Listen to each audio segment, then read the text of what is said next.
ça va? Super. Bien, bonjour à tous, bonjour Michel. Bonjour Anne-Sophie. Alors Michel Bernier, vous êtes ici pour nous parler du Dinard Comedy Festival, considéré comme le plus grand festival d'humour de France. Et c'est vrai, pour les humoristes, c'est un peu l'équivalent du Festival de Cannes. Un festival de Cannes où les réalisateurs feraient des blagues, où les frères Dardenne seraient remplacés par les frères Taloche, et où de jeunes starlettes vous demanderaient de tirer sur leurs petits doigts. Et il faut savoir aussi... préféré. Oui, moi aussi. Il faut savoir qu'il existe le concours des humoristes du Festival de Dinard, et autant vous dire que c'est quand même la grande classe de le gagner. Déjà parce que c'est une très belle mise en lumière, et je sais pas pourquoi je prends cette voix, mais surtout parce qu'il y a de fortes chances pour que le gagnant puisse pécho durant le séjour, et ça, on s'en réjouit. J'ai moi-même participé à un concours d'humoriste. Oui, mais alors moi j'ai fait le pire. Le plus pourri, évidemment je ne le nommerai pas, mais on aura tous reconnu le festival Rire en Fenouil de Saint-Rognon-sur-Yvette, plus connu sous le nom de Ces gros cons de Saint-Rognon-sur-Yvette. Le jury était constitué d'une ancienne Miss départementale, du sponsor de la soirée Les Garages Mourez et du président d'une association de chasseurs, un certain Patrick, plus connu sous le nom de Ce gros con de Patrick.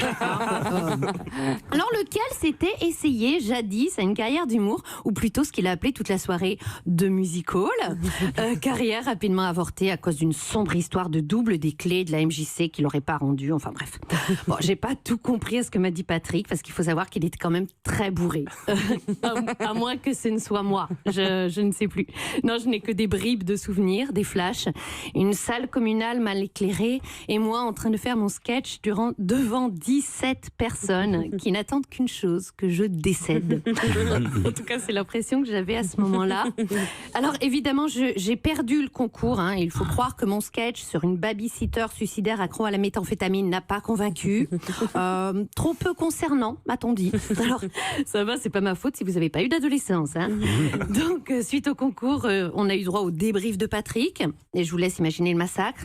Alors qu'il est tellement facile d'être bienveillant avec un humoriste, il suffit de dire des trucs du genre... Tu as vraiment une belle énergie. Ou encore, tu as fait preuve d'une belle gestion de l'espace. Ah oui. Ou bien, le fait que ton sketch soit raciste ne fait pas forcément de toi une mauvaise personne. Bah oui, parce que nous autres, les artistes de music hall, nous sommes des personnes sensibles.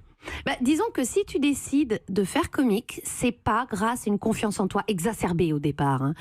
Disons que les humoristes sont sûrement les gens qui ont le plus besoin d'être aimés. Oui, eux et ceux qui distribuent les échantillons gratuits sur les parkings des supermarchés. Oui. Mais l'amour dans le regard du mec qui vient d'avoir un pitch gratos, je vous jure, il vaut tout l'or du monde. Alors, Michel Bernier, je sais que vous allez croiser cette jeune génération de l'humour lors du Festival de Dinard, et je compte évidemment sur vous pour leur transmettre cet amour. Oui. Mais je me fais pas de soucis, parce qu'en matière de bienveillance, vous n'avez rien à envier à personne. Il se susurre même dans le milieu que c'est vous qui aurez inventé le concept. Oui. Donc je vous souhaite à tous un merveilleux Festival de Dinard, et évidemment, j'en profite pour saluer ce gros con de Patrick.